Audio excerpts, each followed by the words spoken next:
iYogi, a consumer technology company headquartered in Gurgaon, does wonders for its customers in the US just by giving them technical support. Whether it be a crash down of your personal computer or some problem in your iPad. The firm has been backed by VC firms like Sequoia Capital, SVB Capital, SAP Ventures, and has raised total capital worth $58 million US. It also had plans to go for an IPO last year, but scrapped it due to unfavorable conditions in the US stock market, says CEO and founder Uday Challu. In an exclusive interaction with VC Circle, he also discusses how he built the brand iYogi from scratch, the present expansion plans beyond the US market, the company's shift towards serving small and medium businesses, and roadblocks in an IPO. So Uday, tell us something about iYogi. It is an Indian brand and you took it to US, a foreign market. So how difficult was it to identify its consumers, and what have been your learnings in the whole journey? First of all, to start with, we actually didn't start this as an Indian brand. It was started as an international brand, built for what actually is the final bastion for any technology company, which is the US market.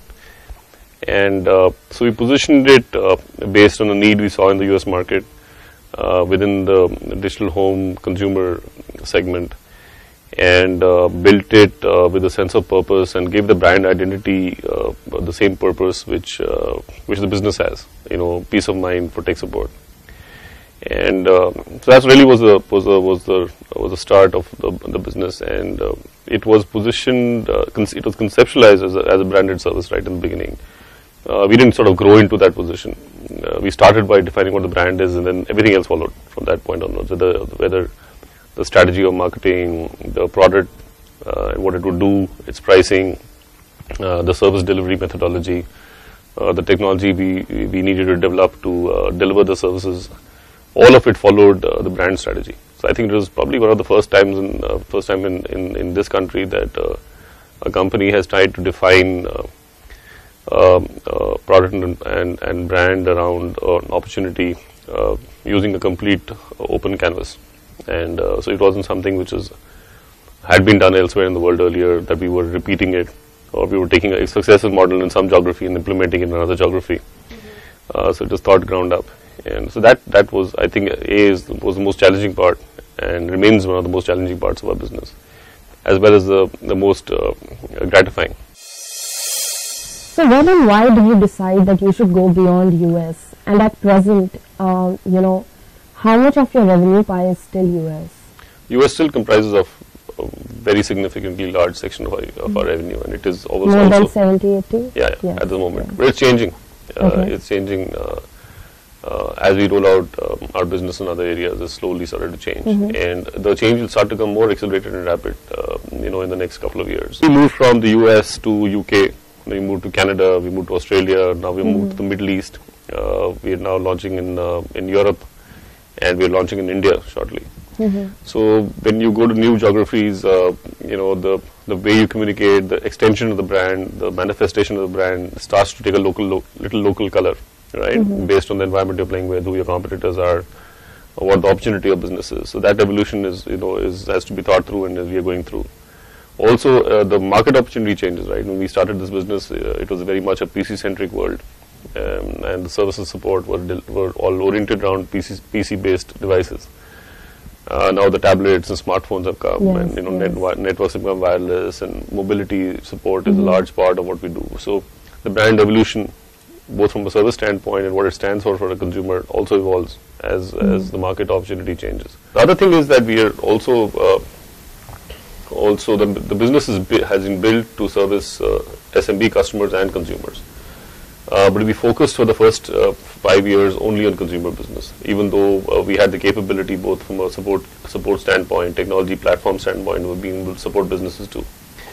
So we kept on acquiring business customers along the way, but we didn't cull them out and said this is a hugely separate strategy. It's only this year that we have now started to focus on. 2013. Yes, 2012 actually. Really, we started the process. Okay. And we started to identify, what do we need to do to attract business customers to us, and what are the differences in the way we need to support them from what we follow in consumer, and what are the practices we need to build. We build them, and we started to expand on that now. So we are shortly launching business services in India, focused on the SMB customer market here, which is very large. And then we are doing something similar in Europe, in one particular country where we are launching services. We are looking at a couple of other Asian countries also to launch business services.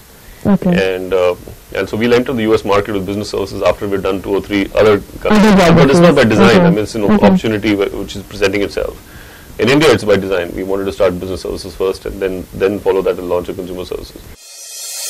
Any targets in mind that by 5 years or 3 years, what portion of your business will come from other geographies except the US? People follow those strategies when they are trying to diversify risk in their currency portfolio, whatever reasons. Margin differences. Whatever, yeah. I think in our business, this is such a massive market, and it is so underserviced right now that the only decision we need to take is how much of the market we want to bite off, and how much can we do justice with.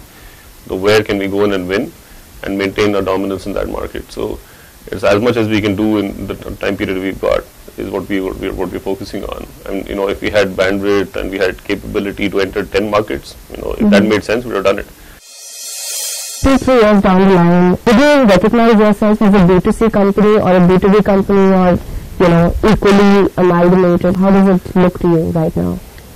I think the good part of our market, which is consumer and SMB, the user is at the end of it an individual, right? There's a person, right? Whether he, she, or a child or a teenager, there's a person who we are servicing. That person uses a common set of technology, right? Somebody's using an iPad, the same iPad which is used in at home, inside a metro or inside an office, or he's using a PC, or he's using an Apple Mac, or he's using a smartphone, Android phone. So really, we are in the business of supporting consumers of that technology. Now, that consumer could be part of business, consumer could be an individual, could be in a home. So I really don't see the differentiation in what B2B and consumer business is from an end market perspective. We are communicating to consumer of technology, saying, here's how we can help you. So the way you've expanded in the last 2 years, and also before that, and you've received 4 rounds of funding. So tell us something like since 2010, when Sequoia invested like 30 million, how has that fund helped you in scaling up? And at present, what's the situation in terms of funds? How much of it you have utilized? And so as we continue to grow, this question of whether do we need more capital, when, how, what's the source of it? Should we take debt? Should we raise more equity? What kind of equity? So that these decisions are normally taken by the board, and but they are based on the parameters of where we think the company is headed, what we need to do. So this is always it's a trade-off. Capital raising, like I said, is a part of the process of growth of a company. It's an evolution process. Nobody can ever say that this is the quantum of capital I'm going to raise in a company when he starts it, and says this quantum of capital is all I'll ever need, and this business is going to become a $500 million or $1 billion business. It is impossible, because circumstance, especially if you are in a new business area. If you're doing something which has been done by 50 times over, a conventional business, then it's easy, because people have done it, it's predictable, and also others have done it. Your growth rates are much under control. Normally you're doing low double-digit growths, and then you have to model it the other way. And also very interestingly, none of your investors have exited. Even the ones who invested like 7 years back. They continue to invest. So when we did the Series D round, Sequoia, there was a $30 million round. Our investors did 15, Sequoia did 15. So even the gentlemen who came in Series A, Series B, Series C, all of them participated. So they don't have an exit plan right now. Exit when the company exits, right? Then the investors will exit, and at the moment there is no plans of exit. But you have mentioned IPO in previous interviews, that you will be planning an IPO in the US. So you have a question: how's that shaping up, and why the US market and not the Indian market? Is it because of better value? So a couple of things. First of all, we had plans for an IPO in the US market last year. The market had provided an opportunity, a window for young companies like us to list. Make My Trip is a great example of having successfully made that window. Then I think the US market sort of stock market sort of went away from as being an option for companies like us for some time. It still hasn't come back. I mean, it's becoming better, and hopefully at some stage it will come back. And when it does come back, we will again, hopefully try to. There's nothing to revive now. Once you go down that path and you prepare yourself to be a public company, you don't unwind it. So we function today in many ways as a company ready to go public at any time. From our processes, methodologies, and the way we work. So that's an education process. It's an evolution in the life of a company. We went through that evolution in 2011 with the hope that we would have gone out. And then the market did not provide that opportunity. We continue to function in that fashion.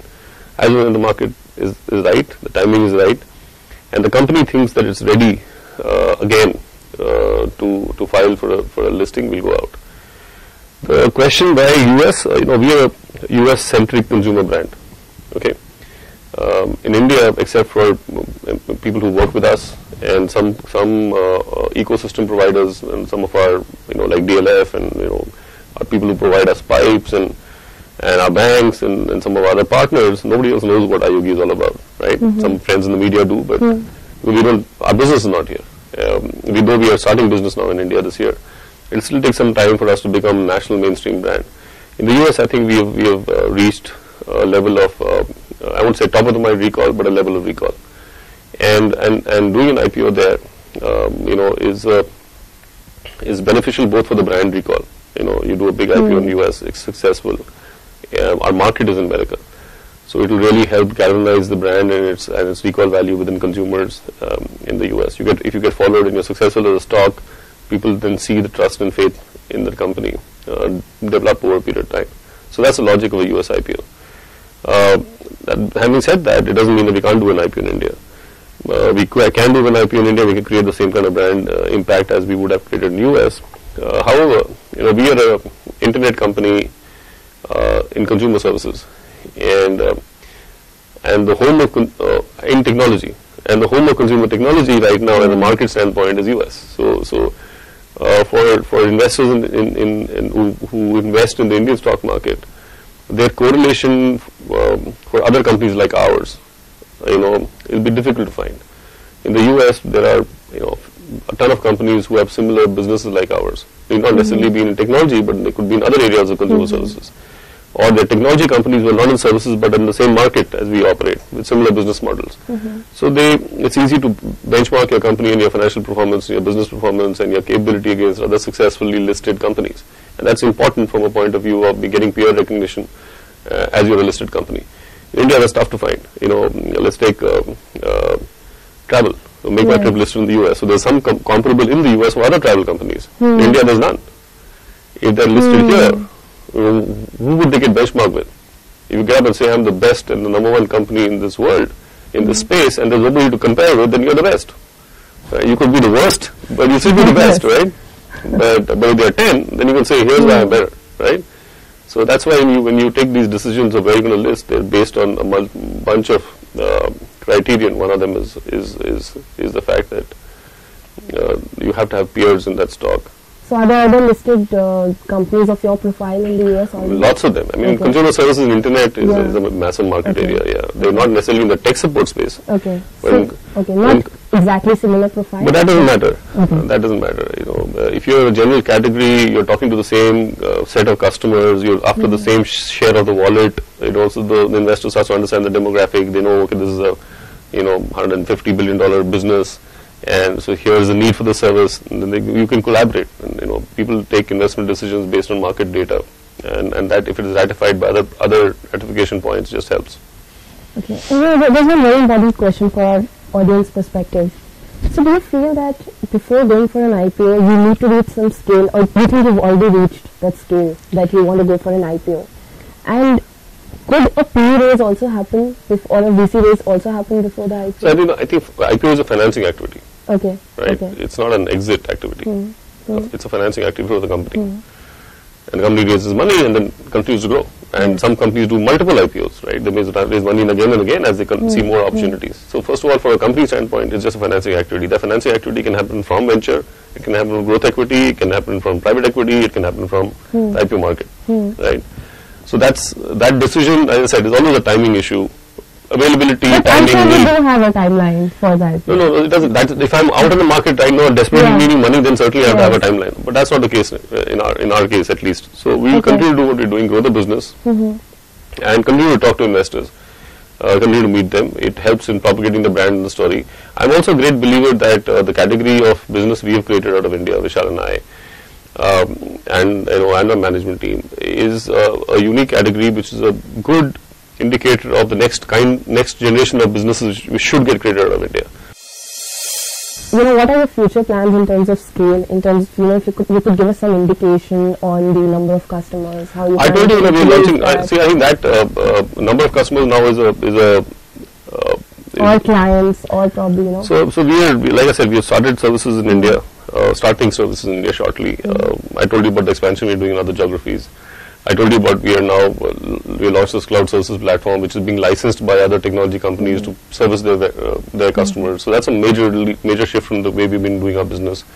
So a bunch of things we are doing, and when we were only doing the consumer business, there was a straight indicator: how many unique customers, what revenue we were doing. Now it's the indicators of our business are dramatically changing. They're different matrices. So I won't be able to, so easily talk about them like we did in the past. In the past we said we serviced 2 million customers. We have the largest, number of incidents ever serviced, technical issues serviced across any other, similar category in the last 5 years. But now that's going to change. So, but would it be correct to say that you are moving towards an integrated business model just from being a consumer-centric business model? Can we say that? Yeah, sure. I mean, there is no question. We are gravitating towards servicing the SMB and the consumer market both directly and indirectly.